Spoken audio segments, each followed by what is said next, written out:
I want people to connect with uncomfortable feelings rather than seeing them as huge roadblocks to avoid. Because the reality is that life with food allergies includes vulnerability, so we need to learn how to navigate it. In today's episode, I'll be reviewing 5 steps to help you work with vulnerability rather than against it.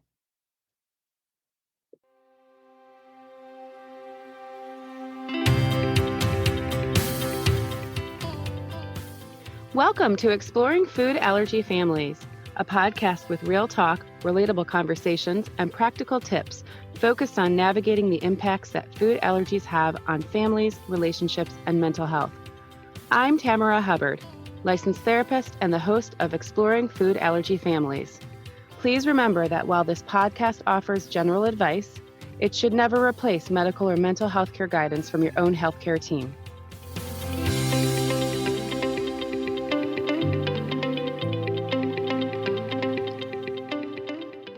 Hey everyone, thanks for joining me for another episode of Exploring Food Allergy Families.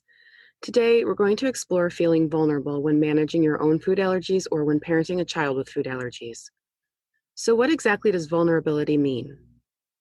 Well, the Webster Dictionary definition of vulnerable is the quality or state of being exposed to the possibility of being attacked or harmed, either physically or emotionally.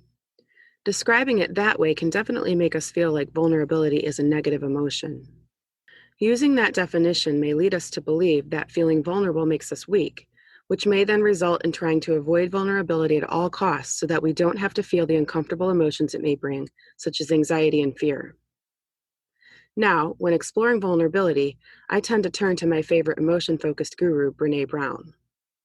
A quick side note here, if you don't know Brené Brown, she's a researcher who studies vulnerability, courage, worthiness, and shame, and her new podcast, Unlocking Us, is a must listen.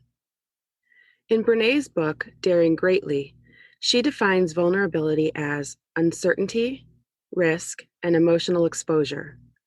She goes on to say that vulnerability is the birthplace of love, belonging, joy, courage, empathy, and creativity. Since it may be helpful to share real-life examples of vulnerability, here are some examples Brené shares in her book when people were asked the following question. Vulnerability is what? Some of the answers that people gave to that question were falling in love, standing up for myself, trying something new, saying no, or admitting I'm afraid. People were also asked how vulnerability actually feels, and here are some of those answers. Sweaty palms and a racing heart. It feels like letting go of control. It feels like infinitely terrifying and achingly necessary. Taking the first step towards what you fear the most. And it feels like where courage and fear meet. Brené also debunks some common myths about vulnerability, which I think are helpful to share as well. The first myth, that vulnerability is a weakness. The second one, I or you don't do vulnerability. Number 3, vulnerability is letting it all hang out. And the final myth is we can go it alone. And Brené also makes this important point in Daring Greatly. Vulnerability sounds like truth and feels like courage. Truth and courage aren't always comfortable, but they're never weaknesses. Okay, let's take a second to digest all of what Brené is trying to tell us. She's saying that being vulnerable can feel hard.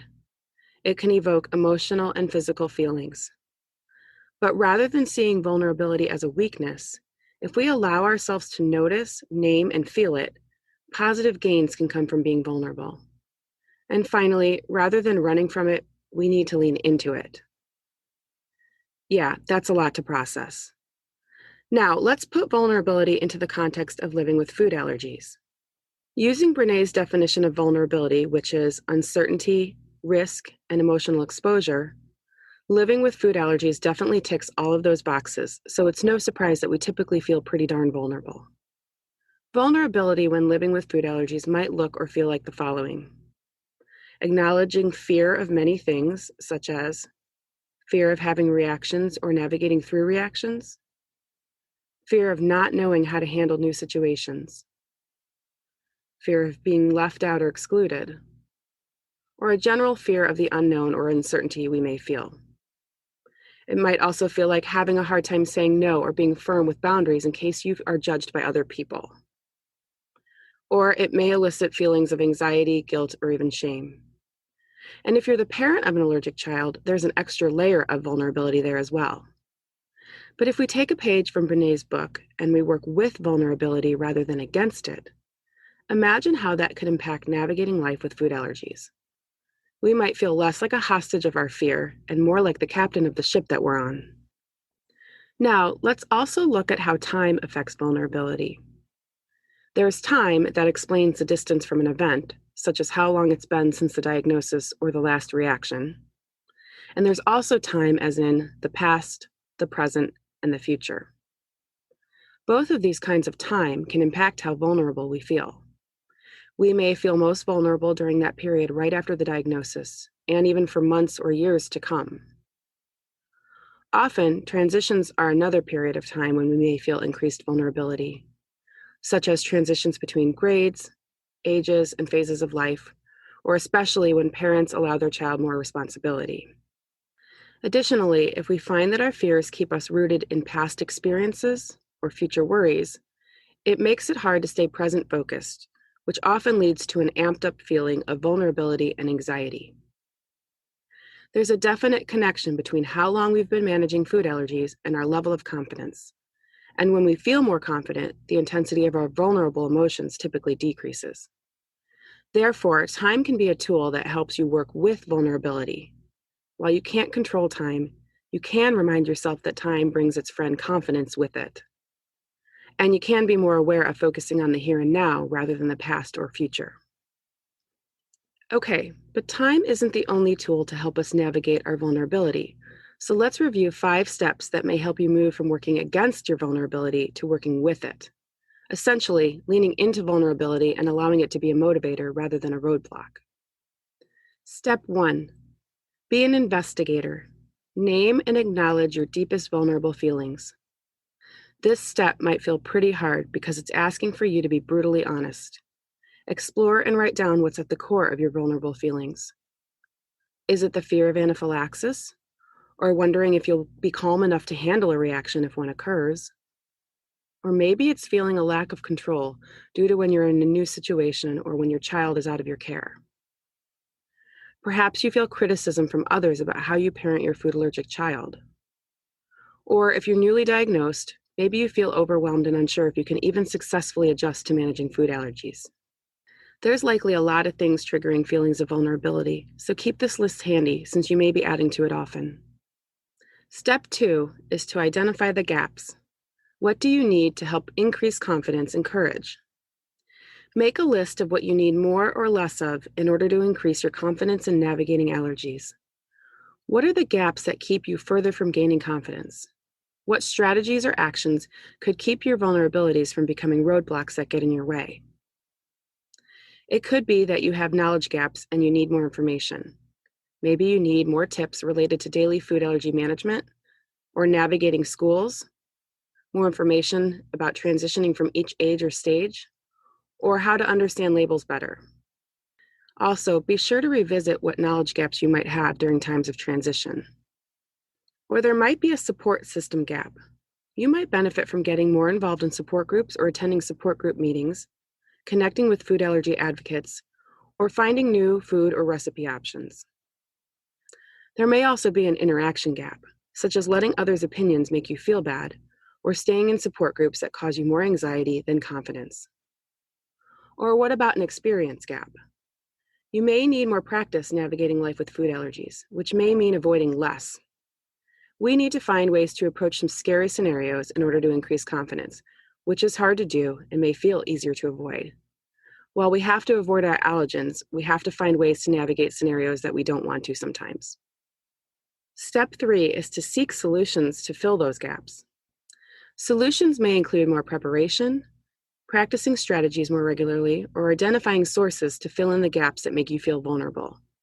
Some places and resources that may help include your allergist, online support groups, trusted reputable allergy websites, sources, or national advocacy organizations, other food allergy friends, especially those that are ahead of you in this journey, or even allied healthcare providers such as counselors, psychologists, and dietitians.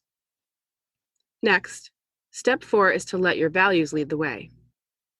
Ask yourself these 2 questions. Number 1, what values and characteristics are important to me? And number 2, am I approaching situations the way I want to, or am I letting my fear and not wanting to feel vulnerable determine my actions? Managing food allergies can feel hard, which may lead us to react out of emotion rather than react based on how we'd like to handle a situation. Yes, there may be fear and anxiety present when you're having a reaction, but the desired outcome is to get through it and build resilience from that experience. Our values and desired characteristics can act as a compass. Having a list of these values can act as an anchor to check whether we're letting our strong emotions, like fear, make us act in ways that aren't true to who we are or how we want to navigate tough situations.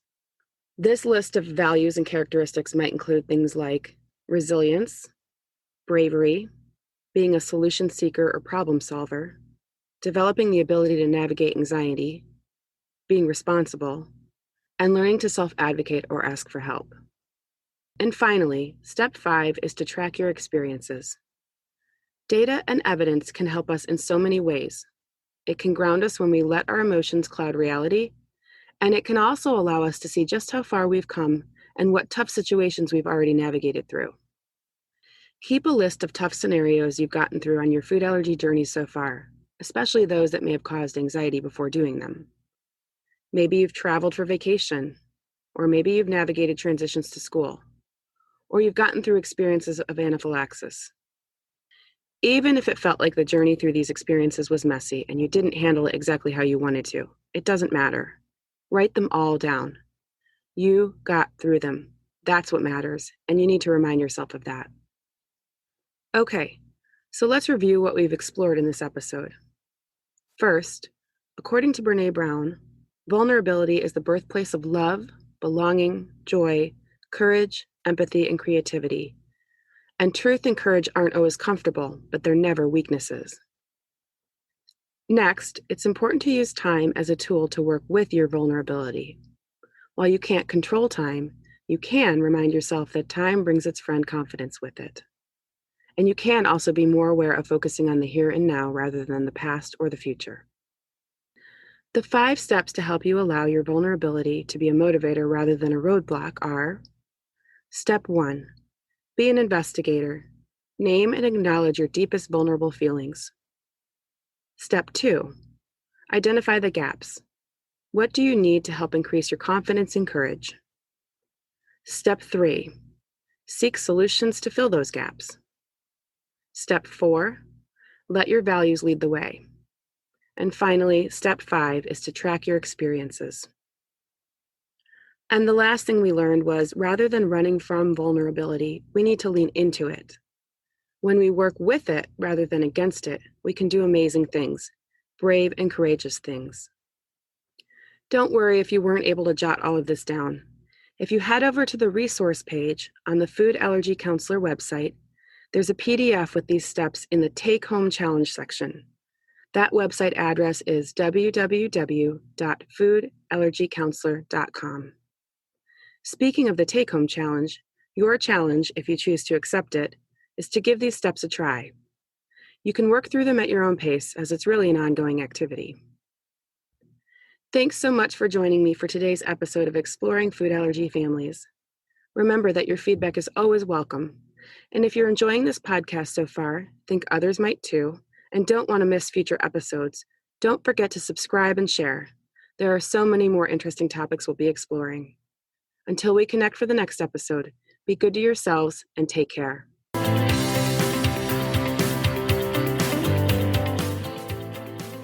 Thanks so much for listening to today's episode of Exploring Food Allergy Families.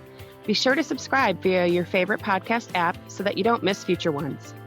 And if you're looking for an allergy-informed behavioral healthcare provider, or for additional resources on any of the topics discussed in these podcasts, visit the Food Allergy Counselor directory and website at www.foodallergycounselor.com.